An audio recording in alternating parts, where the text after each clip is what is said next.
मतलब नहीं है पाकिस्तान से हमारा। हमने उस पैगाम को ठुकराया।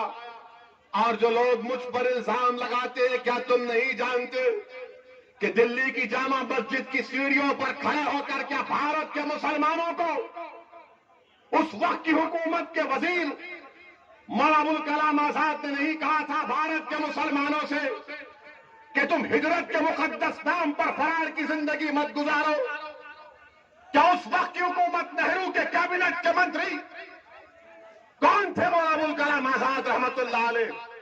क्या मौलाना आजाद ने नहीं कहा था कि हिजरत के मुकद्दस नाम पर फरार की जिंदगी मत गुजारो? तुम इस भारत के शहरी हो तो बताओ आपने हमारे से क्या किया? हमको इस वतन अजीज से जब भी मोहब्बत थी, आज भी और कल भी रहेगी इंशाअल्लाह ताला। और फिर ये जो 20% का अपने आप को सेक्युलर कहते हैं, इनको भी एक ही बात की तकलीफ है कि ओवैसी मुसलमानों की पॉलिटिकल लीडरशिप की बात कर रहा है। ये नहीं हो सकता। मैं उन मीडिया के लोगों से पूछना चाह रहा हूं, जब अगर कोई एक मीडिया का एक जिम्मेदार किसी टीवी चैनल में पहुंच जाता है और वो एक बड़े ओहदे पर आ जाता है, तो वो ये कोशिश करता है कि अपनी जात के लोगों को मीडिया में घुसाया जाए, उसको नौकरी मिले। मैं नाम लेना नहीं चाहता, मगर किसी ने मुझसे कहा था कि फला शख्स के बारे में आपकी राय क्या है?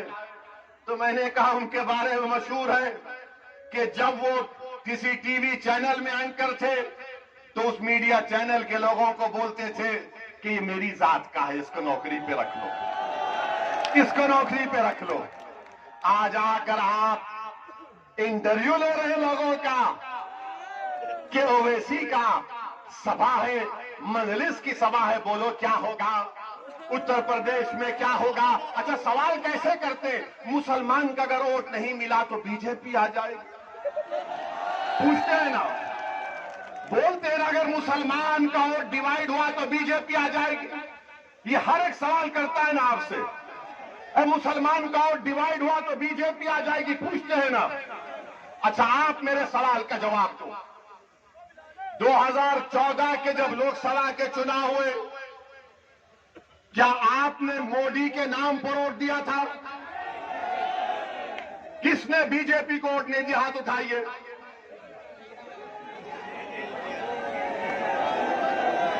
चलिए, एक सवाल हो गया। 2017 का विधानसभा का चुनाव हुआ, किसने योगी को या बीजेपी को वोट दिया? हाथ उठाइए। नहीं दिया? किसने नहीं दिया? हाथ उठाइए। चलिए, 2019 का लोकसभा का चुनाव आया, किसी ने बीजेपी को वोट दिया? आपने दिया तो नहीं दिया तो हाथ उठाइए। अरे 20% मीडिया आलो, चुल्लू पर पानी में डूब मरो, देखो ये हमारी वफादारी है। बेशर्मो, देखो ये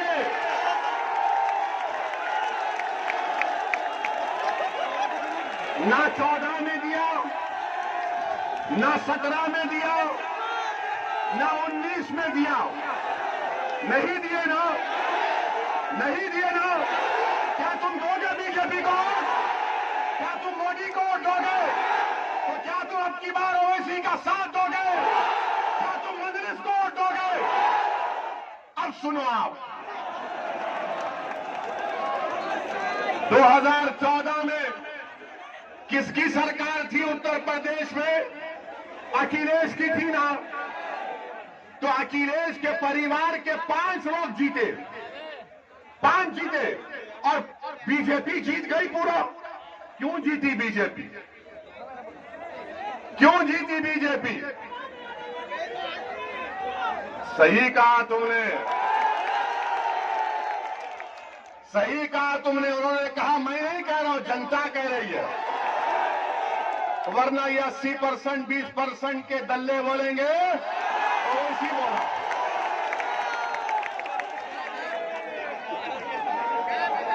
दो 2017 का विधानसभा हुआ, क्या आपने बीजेपी को वोट नहीं दिया तो कैसे योगी मुख्यमंत्री बन गए? कैसे बने योगी मुख्यमंत्री बताओ? आपसे सवाल नहीं कर रहा हूं, मैं उन लोगों से कर रहा हूं जो असदुद्दीन ओवैसी पर उंगली उठाते हैं। हम जब दलाल देते हैं, प्रूफ देते हैं, तो इनकी जबान खामोश हो जाती है और खामोश बैठ जाते, समझ में नहीं आता कि इससे कैसे मुकाबला करें। 2019 का लोकसभा का चुनाव हुआ, ये मीरठ की पार्लियामेंट की सीट है ना, ये मीरठ, ये किटौर मीरठ सांसद की विधानसभा लोकसभा में आता है ना। बताइए आप, क्या आपने जब बीजेपी को वोट नहीं दिया कैसे जीत गया? यहां से वो कैसे जीत गया? अखिलेश यादव ने 3 इलेक्शन हार गए। अखिलेश यादव 14 का, 17 का और 19 का 3 इलेक्शन अखिलेश यादव हार चुके हैं। और अगर आप अपने वोट की कीमत और अहमियत को नहीं समझेंगे तो फिर नुकसान आपका होगा, अखिलेश यादव का नहीं होगा। अखिलेश यादव आराम से बैठे, अखिलेश यादव के घर पर आकर कोई नारा नहीं लगाता कि अखिलेश कब्रिस्तान या पाकिस्तान के नारे सुनना हमारे मुकद्दर में लिखा हुआ है। अखिलेश यादव के घर पर आकर कोई पत्थर नहीं फेंकता, मेरे घर पर आकर पत्थर फेंकता है। अखिलेश यादव जेल को नहीं जाएंगे, जेल को जाना हमारा मुकद्दर बना दिया गया। अखिलेश यादव का एनकाउंटर नहीं होगा, एनकाउंटर मेरा है, हर गोली पर मेरा नाम लिखा है। अखिलेश यादव के बच्चे सुनो मेरी बात को, अखिलेश यादव के साथ ही उनकी औलाद अच्छे बड़े स्कूलों में पढ़ेगी। मेरे बच्चों को स्कूल में पढ़ाने के लिए स्कूल नहीं है, स्कूल है तो फीस देने का इंतजाम नहीं है।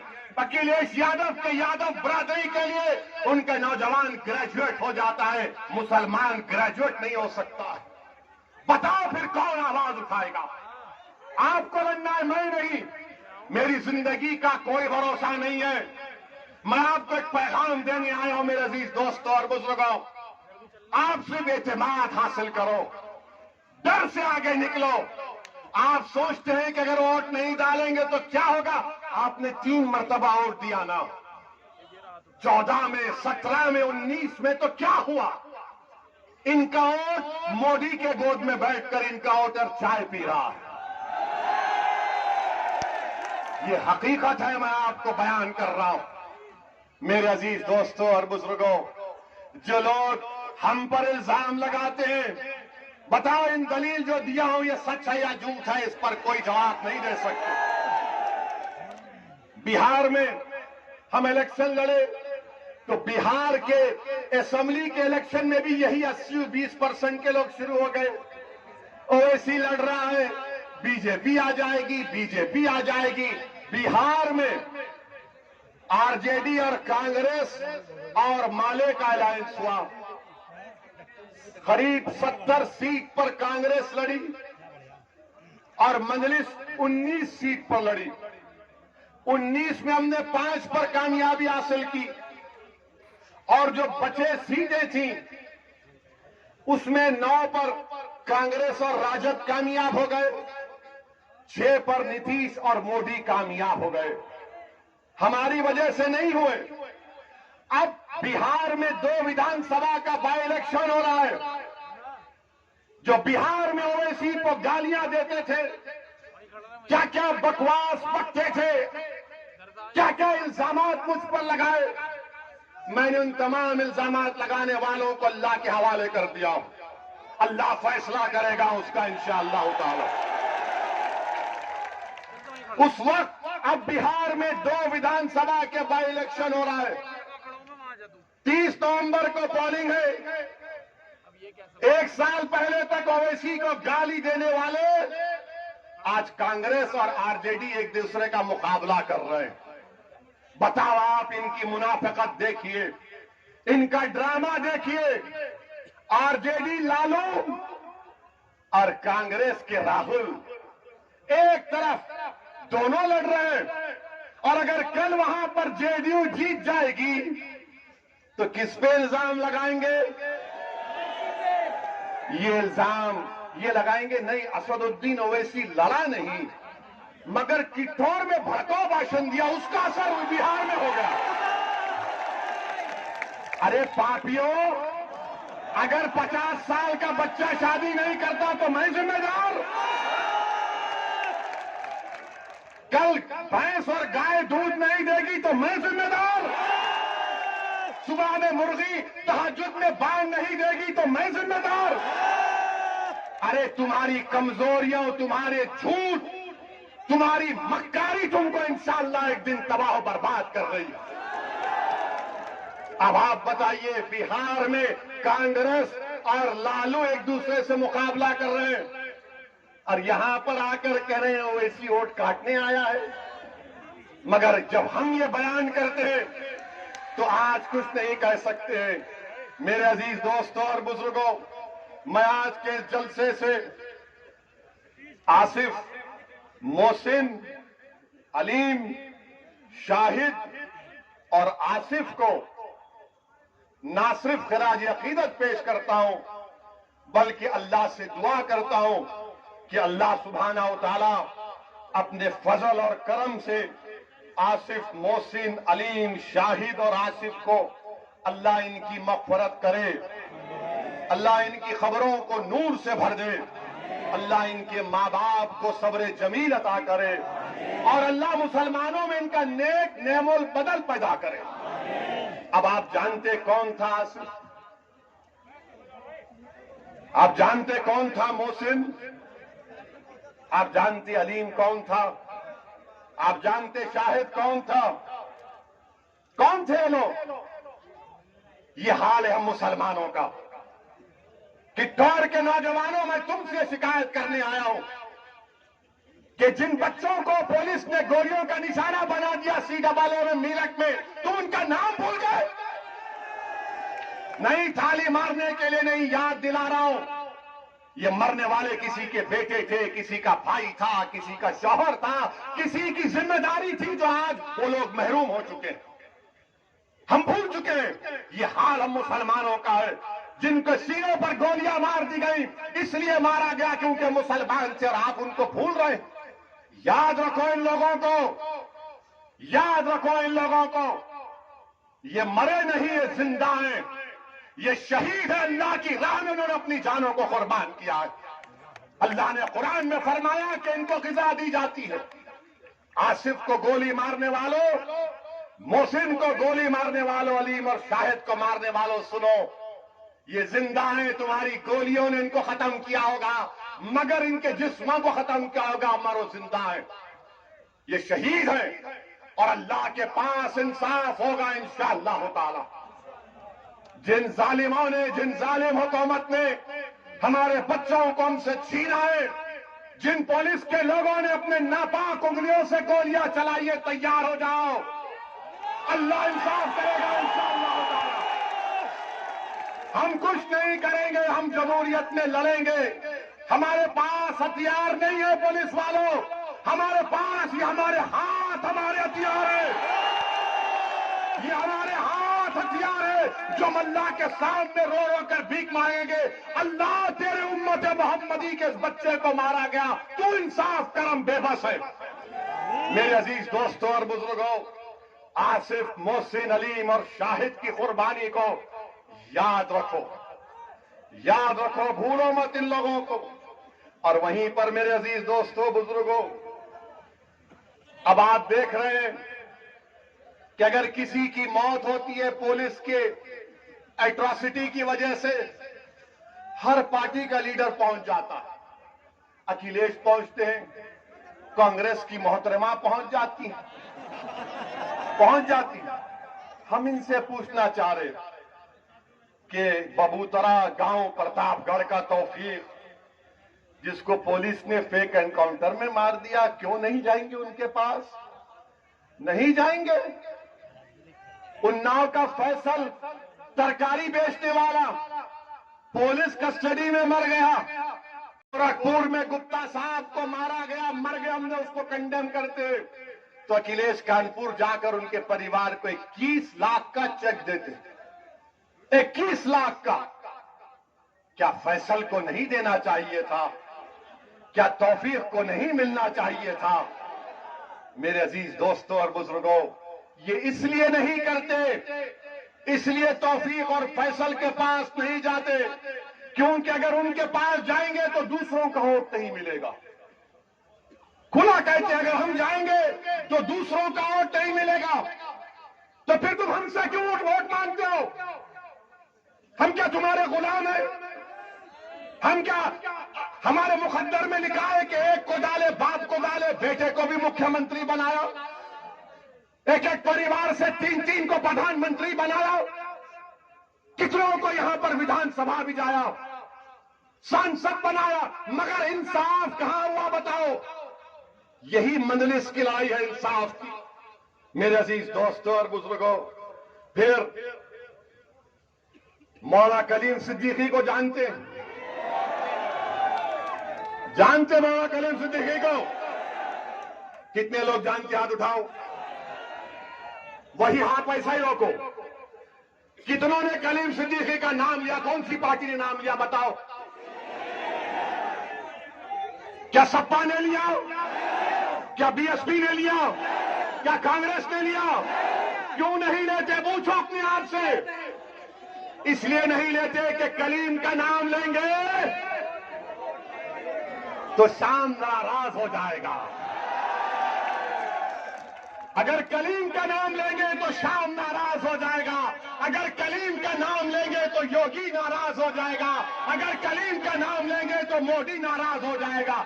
इसीलिए कलीम का नाम नहीं लेते। मेरे अजीज दोस्तों और बुजुर्गों, हम ही तो बोल रहे हैं मौला कलीम सिद्दीकी के बारे में। ये लोग नहीं बोलेंगे। ये कैसा बोलते हैं?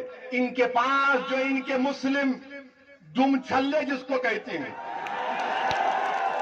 इनको बुलाते हैं कमरे में, अकेले बात करके बोलते हैं, देखो तुम एक बयान दे दो। आज ओवैसी ने किस दौर में कहा तुम एक छोटा सा बयान दे दो। जब वो बेचारा मुसलमान हिम्मत करके कहेगा नेताजी आप कह दीजिए ना, हमारा मुसलमान खुश हो जाएगा, तो बोले नहीं नहीं नहीं, अगर हम बोलेंगे तो मोदी और योगी नाराज हो जाएंगे, उनका वोट नहीं मिलेगा।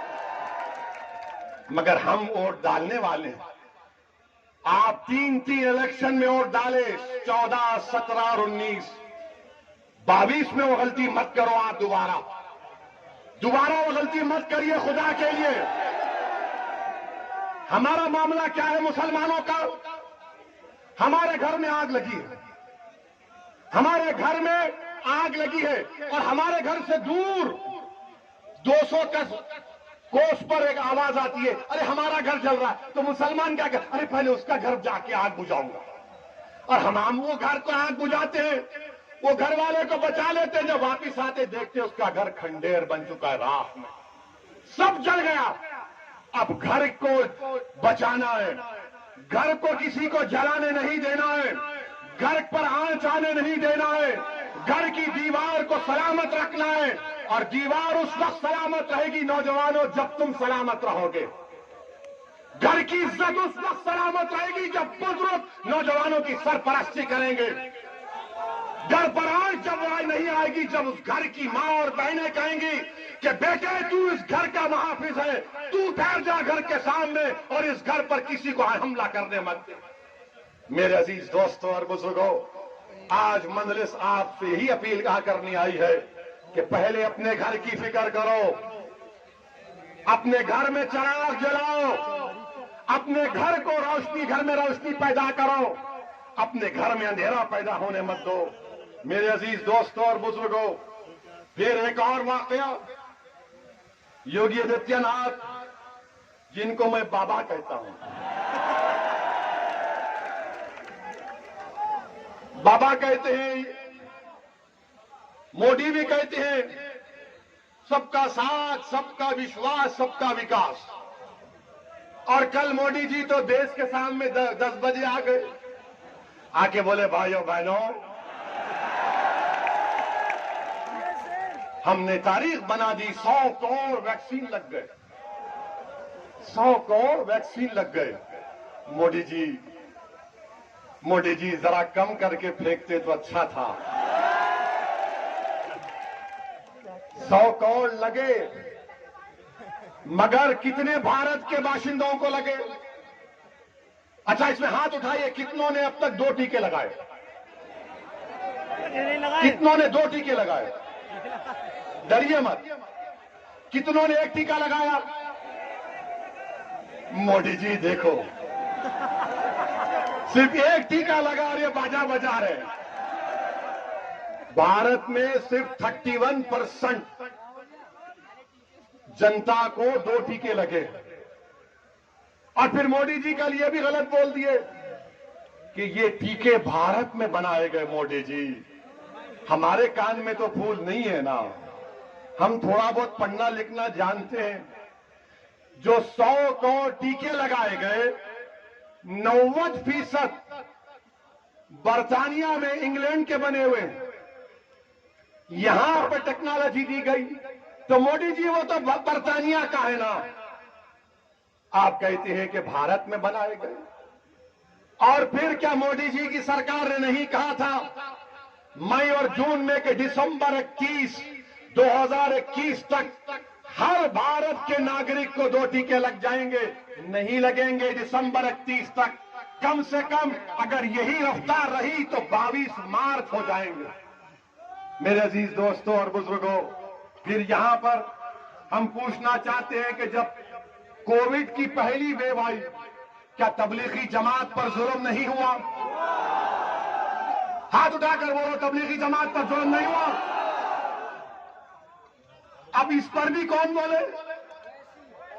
कोई नहीं बोला। मगर इलेक्शन आ रहा तो तबलीग कर रहे, इसको वोट मत दो, इसको वोट मत दो, बीजेपी आ जाएगी, बीजेपी आ जाएगी। जब तबलीगी जमात पर जुल्म हो रहा था तो तुम लखनऊ में अपने घर में दरवाजे बंद करके एयर कंडीशन के कमरे में बैठे थे। अगर कोई आवाज उठा रहा था कि तबलीगी जमात पर निशाना बनाया जा रहा है तो मजलिस इत्तेहादुल मुस्लिमीन अपनी आवाज को उठा रही। और क्या हुआ बताइए आप? मैं आपको मेरठ की मिसाल दे रहा हूं, क्योंकि कल कोई यह ना कह दे कि असदुद्दीन ओवैसी लंबी लंबी छोड़ते हैं मोदी की तरह। आपको मालूम होगा, मौलाना में एक जमात आई थी, वहां पर एक सब इंस्पेक्टर एक शख्स को बीमार हो गए तो खूब मारा उसको और बोला तू जमात में जाएगा। एक 60 साल के बूढ़े को पुलिस ने इतना मारा कि उसका पैर फ्रैक्चर हो गया। एक मौलाना में एक ज़ईफ को, बल्कि उस एक शख्स के बाप को इतना मारा गया, एम्बुलेंस में ले जा रहे थे तो मार रहे थे। और फिर एक 22 साल की हमारी बहन ताजिम, जिसका नाम ताजिम है, याद रखो, वो 3 अस्पताल में गई। उसके अतड़ियों में दर्द था। ये 9 मई की बात कर रहा हूं, वरना ये 20%, 80% ये बोलेंगे कहां से लाए, कहानी बना रहे। इस ताजीम को लोकप्रिय अस्पताल मेरठ में लेकर गए, बोले नहीं लेंगे। नूटेमा हॉस्पिटल लेकर गए शहर में, नहीं लिए। मेरठ मेडिकल कॉलेज को लेकर गए, नहीं लिए। और सुभरता मेडिकल कॉलेज में लेकर गए तो वो वेंटिलेटर पर आ गई और 3 दिन के बाद उसकी मौत हो गई। मेरे अजीज दोस्तों और बुजुर्गों, ये सबका साथ और सबका विश्वास की निशानी है बाबा। और फिर 6 मई को अमरीन हामिला थी। हिंदुस्तान अखबार की रिपोर्ट है, लिसारी गेट श्याम नगर की रहने वाली। 7 मई को उसको दर्द शुरू हुआ, हर अस्पताल में लेकर जा रहे थे, नाम अमरीन था तो कहा कोविड का टेस्ट नहीं है, नहीं लेंगे। अमरीन अस्पताल पहुंचने तक तड़प तड़प कर अमरीन मर गई। ये सबका साथ, सबका विश्वास है। आप बताइए, जो कुछ नाम आपके सामने कहर पर बता रहा हूं, ये सब सच्चे हैं। और मेरे अजीज दोस्तों और बुजुर्गों, ये मेरठ का जिला है जहां से एक चिंगारी निकली थी सन 57 में। हमारे बुजुर्गों ने एक चिंगारी को भड़काया था तो मेरठ से लेकर लाल किला हिल गया था। अंग्रेजों को भागना पड़ा लाल किले पर। मीरठ के बहादुरों ने, गाजियों ने, मीरठ के शौहदाओं ने अंग्रेजों की ईंट से ईंट बजा दी थी। आज असदुद्दीन ओवैसी आपसे वही गुजारिश करने आया है। तुम इस तारीखी सरजमीन पर बसने वाले हो, तुम एक चिंगारी दिखाओ, एक हरकत दिखाओ, जिस तरह हमारे बुजुर्गों ने, तुम्हारे बुजुर्गों ने सन 57 में अंग्रेजों के खिलाफ जिहाद किया था। सन 57 में अंग्रेजों की गुलामी से देश को आजाद कराने के लिए अपनी जानों को निछावर कर दिया था। अरे मेरठ की सरजमीन पर बसने वाले मेरे हिंदू, मुसलमान, दलित और ओबीसी भाई और बहनों, तुम उन मुजाहिदीन आजादी के वारिस हो।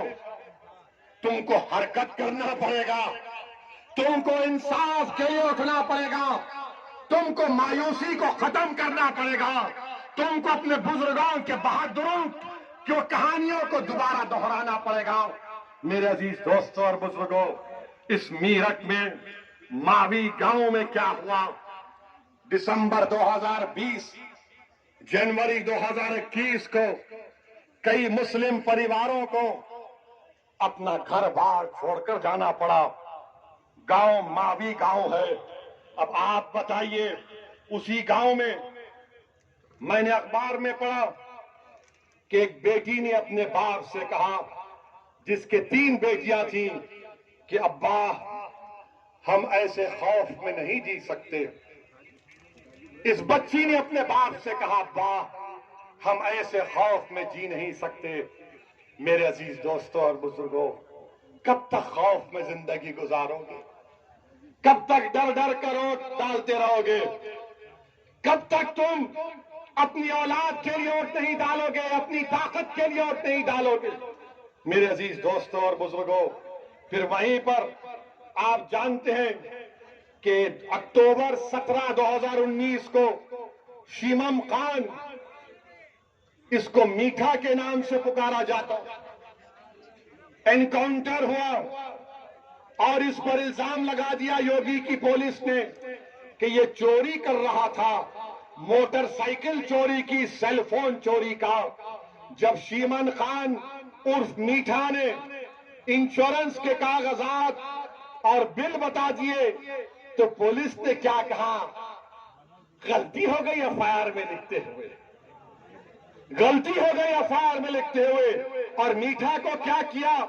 मीठा को खेत में ले जाकर पेट में गोली मारी, फिर दूसरी गोली मारी, तीसरी गोली मारी तो उसकी रेल की हड्डी से निकल गई। आज भी शीमन खान मीठा अपाहिज हो चुका है। ये यहां पे जो 15 साल विधायक थे, क्या नाम है उनका? हाँ? क्या आपको ये मंजूर था शाहिद? मुंह नहीं खोलेंगे? शौकत गांव को आया तो बोलेंगे गोली मारेंगे।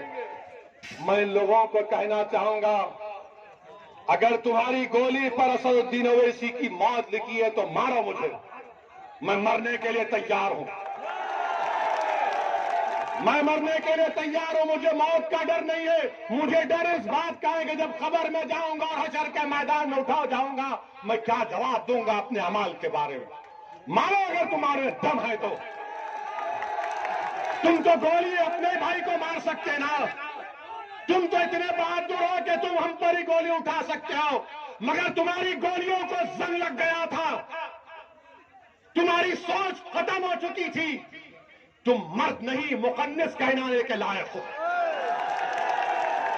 मेरे अजीज दोस्तों और बुजुर्गों, फिर आप देख इसने एक लंबी दास्तान। अच्छा, ये योगी की सरकार है। योगी बोलते कोई यहां पर फसाद नहीं हुआ। कितना झूठ बोलेंगे योगी आप?